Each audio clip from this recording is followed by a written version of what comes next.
2014 में 3 दशकों के बाद सड़कों पे लंबा संघर्ष करके एक किसानों के लिए भूमि अधिग्रहण पे एक ऐतिहासिक कानून आया था, जिसे आप right to fair compensation, rehabilitation और उसको पुनर्वास, पुनर्स्थापना, विस्थापित के लाभांश के साथ, यानी कि अधिग्रहण के कानून में, जिसमें सुमित्रा महाजन हेड थी बीजेपी की और कांग्रेस ने उसमें बहुत मदद की थी। लेकिन जैसे ही मोदी सरकार आती है 2014 में, 15 में, इस पे 3 बार प्रयास इन्होंने किए कि केंद्र स्तर पे भूमि अधिग्रहण जो किसानों की सलाह से, मशविरा से, उनकी लंबी लंबी पद यात्राओं के बाद जो कानून बना था उसमें संशोधन किए जाएं। लेकिन एक किसान का संघर्ष था कि आज भी सुप्रीम कोर्ट में वो कॉन्स्टिट्यूशनल बेंच के अधीन वो है। तो एक और रास्ता आज इन्होंने निकाला है, जहां जहां बीजेपी की सरकार थी, यानी कि अब किसानों की जमीन बगैर नोटिस के उस कानून को संशोधन क्या कहें, उसको डाइल्यूट करके, उसको क्रॉनी एंटी फार्मर्स कानून करके, अभी जो विधानसभा में 3 दिन पहले खट्टर और दुष्यंत ने मिलके जो भूमि अधिग्रहण कानून में है, जो राज्य और केंद्र के बीच में कॉन्करेंट लिस्ट का एक वो सब्जेक्ट था। और जैसे 3 जब हम कानून की बात करते हैं कृषि की, जब पंजाब उसमें संशोधन करता है, आपका राजस्थान करता है, उनको नहीं मानते और वो रद्दी खाते में डाले जाते हैं, राष्ट्रपति के साइन नहीं होने देते। लेकिन जब जमीन छीननी हो किसान की, तो आपके यही संशोधन हरियाणा से मंगाए गए और हरियाणा ने एक काला, एक एंटी फार्मर क्रॉनी, एक अमेंडमेंट किया है लैंड एक्विजिशन एक्ट में। ने पिछले दिनों देखा होगा कि डिजिटल रिकॉर्ड के नाम पे, यानी कि आपकी जो लाल डोरे के अंदर जमीन थी और जो ग्राम सभा की जमीन थी, आज वो उसकी गिरदावरी, उसका मैनेजमेंट, हमारा Jai Singh versus state of Haryana एक केस था, Shiv Kumar versus state of Haryana Supreme Court से नजीर केस थे, जिसमें दिल्ली लैंड रिफॉर्म तक गवर्न होता था। यानी कि अब जमीन की गिरदावरी प्रबंधन भी सरकार के पास है। और जैसे इन्होंने भूमि कानून में एक संशोधन लाए हैं, डिप्टी सीएम ने खुल के कहा है कि हम जमीन भले ही विदाउट नोटिस ले रहे हैं, जमीन का स्वामित्व हमारे पास रहेगा। यानी कि सरकार अब प्रॉपर्टी डीलर बन गई है। वो आपकी ग्राम सभा की जमीन, आपकी गांव की बचत जमीन, यानी कि जो राष्ट्रीय राजमार्गों के 2 किलोमीटर जो किसान की जमीन, आप उस जमीन को पहले लैंड बैंक के रूप में काबू कीजिएगा और फिर इन कॉरपोरेट को आप पीपीपी के नाम से प्रोजेक्टों से आप उसको इनलेट कीजिएगा। आप उस पे ये पैसे बनाने का, व्यवसाय करने का, जब मेरा संपत्ति का अधिकार है, आर्टिकल 31, आर्टिकल 300, ये कोई किसी एक जज का फैसला नहीं है। केशवानंद भारती में, यानी कि 9 जजों ने राइट टू प्रॉपर्टी को, आपके सोशल इम्पैक्ट कोई भी पॉलिसीज है, कोई भी और लॉ अमेंडमेंट होता है, उससे कोरिलेट करके ये संशोधन किया था, ये अमेंड किया था संविधान में कि आपको संपत्ति के अधिकार की भी रक्षा करनी पड़ेगी। यानी कि अब जो मैंने अपनी जमीन छोड़ी थी गांव में, अपनी किसी पब्लिक पर्पज के लिए, गांव के किसी कार्य के लिए, यानी कि वो जमीन भी अब सरकार मेरे अधिकार प्रतिबंध करके आज उसकी प्रॉपर्टी डीलर करने के लिए इस भूमि अधिग्रहण कानून में बदलाव कर रही है। तो जितने भी गांव की जमीन थी हरियाणा की, जिस गांव के पास जमीन होती थी वो स्टेडियम बनवा लेते थे, गांव में कोई प्रोजेक्ट कर लेते थे जमीन दे के। लेकिन आज वो ताकत भी ना गांव वालों के पास रही। जो 70 साल से लूट सभी सरकारों ने मिलके नहीं की, वो खट्टर साहब ने यहाँ पे कुल 6 साल में वो बुरे दिन दिखा दिए। अरे ये अच्छे दिन हमें नहीं चाहिए, इससे अच्छा आप हमें वो हमारे बुरे दिन ही लौटा दीजिए, कम से कम हमारी संपत्तियां तो सुरक्षित थी। और किसान को मैं बार बार कहता हूँ कि एमएसपी कानून, फल, सब्जी, दूध, हमारी पहली मांग एमएसपी पे ही रहेगी। और जब आप हमारी जमीन के भूमि स्वामित्व अधिकार भी आप इस तरह से लूटने के लिए कानूनों को एक सिरे से बदल रहे हैं, ये हमें स्वीकार्य नहीं है। जिसमें पहली बार ये व्यवस्था की गई कि जितने भी इंफ्रास्ट्रक्चर प्रोजेक्ट्स हैं, आपके हाउसिंग के प्रोजेक्ट्स हैं, आपके इंडस्ट्रियल कॉरिडोर को आप टोटली पब्लिक पर्पज का नहीं बोल सकते। और स्कूल, हेल्थ, इन्होंने पीपीपी प्रोजेक्ट में इसमें एग्जेम्पशन डाली है सेक्शन 2 में। और जो नोटिस होता था सेक्शन 10, उसमें नोटिसों से बाहर जो इनके पीपी प्रोजेक्ट में, यानी कि पब्लिक जो इनका फिनोरनर है इसमें, जिसमें कॉर्पोरेट शामिल होगा। पीपीपी सेक्टर को एक्सक्लूड करके, यानी कि उसके लिए अब नोटिस की जरूरत नहीं होगी। बड़ी सफाई से जिस कलेक्टर को आपके कॉन्ट्रैक्ट खेती में किसान कहता था कि मेरा न्यायालय में जाने का रास्ता रोक दिया और मेरी सुनवाई एसडीएम को ना होके मेरे न्यायालय का अधिकार मुझे मिलना चाहिए था, लेकिन आज उसी कलेक्टर को इन्होंने वो ब्लाइंड पावर्स दी हैं कि वो आपकी जमीन को, आपकी बिल्डिंग को 24 घंटे बगैर नोटिस के आपका कब्जा भी ले सकता है।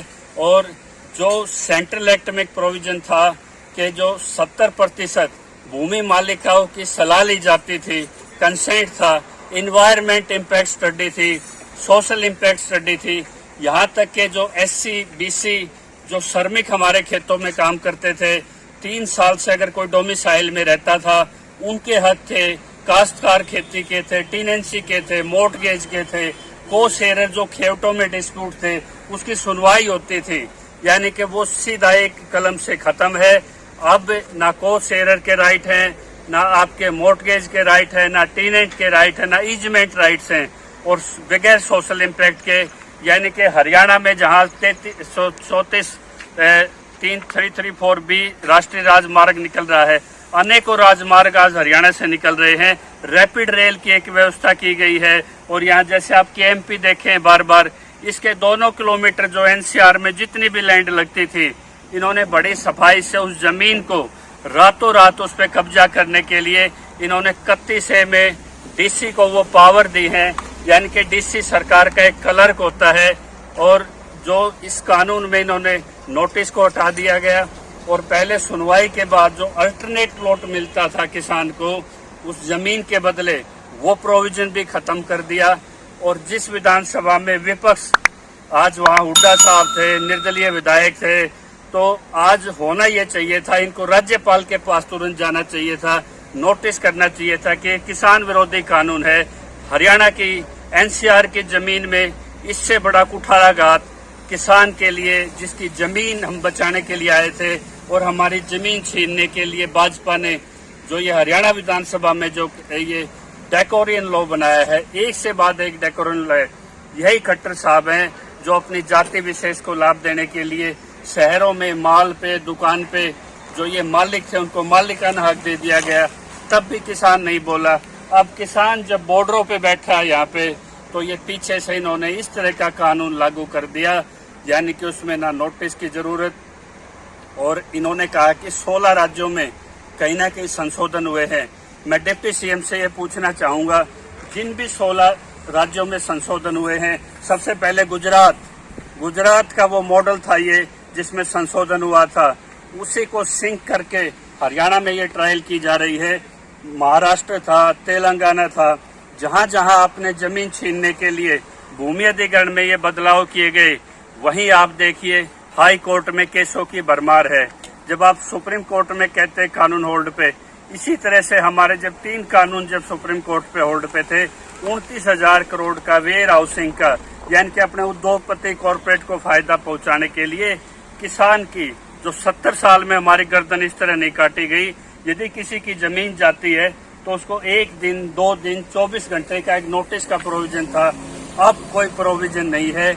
अब डीसी साहब सीधा आएंगे कि बिल्डिंग को खाली कर दो, खेत को खाली कर दो, और जितने भी ये परियोजनाएं हैं रेलवे की, नेशनल हाईवे की, 2 किलोमीटर के साथ की जमीन, तो आपको सीधा जो भी प्रोजेक्ट उसका 50% कॉस्ट उसमें डिवाइड करके वो डिस्क्रिप्शन सिर्फ डीसी की रहेगी। या तो आप पैसा उठाइए, नहीं तो आपको तुरंत बेदखल वहाँ फोर्स के साथ किया जाएगा। यानी कि अंग्रेज का कानून भी 1894 का भी पीछे छूट गया, 2013 का कानून था वो भी अब्यूज हो गया। जब कृषि कानूनों में संशोधन जाते हैं तो आपको मंजूर नहीं, लेकिन जमीन छीनने के लिए आप उसी फेडरल सिस्टम का दुरुपयोग करते हैं। तो बहादुरगढ़ से मेरे साथ प्रदीप धनखड़ हैं, और जो किसान यहाँ पे 9 महीने से बैठा है, आज हम ये मांग करते हैं कि ये कानून तुरंत प्रभाव से राज्यपाल इस पर निरस्त करे, नहीं तो। और शिव किसान मोर्चे में जितने भी हरियाणा के प्रतिनिधित्व आते हैं, आज जब हरियाणा की जमीन एक काले कानून से साफ होने का रास्ता जब वहाँ से खुल गया, तो इस कानून को मुद्दा बना के क्यों शामिल नहीं किया जाए? क्यों सड़क से लेके विधानसभा तक सरकार को घेरा न जाए? क्यों राज्यपाल के पास कोई भी जनप्रतिनिधि है, सांसद है, वो जाए और ये कहे हमें ये कानून मंजूर नहीं है। किसान के लिए जो कानून सेंट्रल में बना है वही प्रिवेल करना चाहिए। तो जिस तरह का ये धोखा आज किसान भाइयों आपके साथ हो रहा है, हरियाणा का किसान अपनी जमीन, फसल, नस्ल बचाने के लिए आया था और यही थी वो जमीन की लूट, यही था वो दिन रात दर्द जो किसान के अंदर था कि मेरी जमीन, ये पूछते थे कैसे जाएगी। ये है कि आपने रातों रात अंतिम दिन वहां पे विधानसभा में आपने मेजे थपथपा के आपने हरियाणा अमेंडमेंट LARR एक्ट में कर दिया। उसमें जो रिहेबिलिटेशन, रीसेटलमेंट, आपने कोई भी लाभांश किसान को नहीं दिया, यानी कि किसान भूमिहीन हो गया, उसका मजदूर, उस पर काम करने वाला भूमिहीन हो गया। जो उनको लाभ मिलते थे SC BC को, जो उस गांव की परिधि में रहते थे, उसका 16% मुआवजा भी उनमें शेयर होना था, यानी कि हर वर्ग पे इसकी चोट पड़ेगी। तो किसान भाइयों हरियाणा के जितने भी हैं, अपने अपने जिले में आप उठिए, आवाज लगाइए। यदि आप अब भी सोते रहे तो आपकी ये जमीन, इसका हजारों लाखों एकड़ में आपकी जमीन, ये बिल्कुल हरियाणा की, ये सोच लो 25-30% जमीन आपके हाथ से निकल जाएगी। और मैं फिर उस केंद्रीय आंदोलन से अपील करता हूँ, यदि हरियाणा की जमीन जा रही है तो आप चुप नहीं रह सकते। यदि आप चुप रहते हैं तो हरियाणा के जो पीछे बैठे हैं आज जो बॉर्डरों पे, उनको सामने होकर लड़ाई लड़नी पड़ेगी। लेकिन खट्टर सरकार को चेतावनी है, या तो इस कानून को निरस्त कीजिए, नहीं तो इसके लिए सड़क से विधानसभा तक संघर्ष होगा और किसी भी सूरत में इस कानून को हम लागू नहीं होने देंगे। इस नोटिफिकेशन से संबंध में जो भी आपके पास सूचना है, राय है, वो आप हमें प्रेषित कीजिए और अपने कमेंट्स इसमें डालिए। ज़्यादा से ज़्यादा like and share and subscribe कीजिए। जय किसान।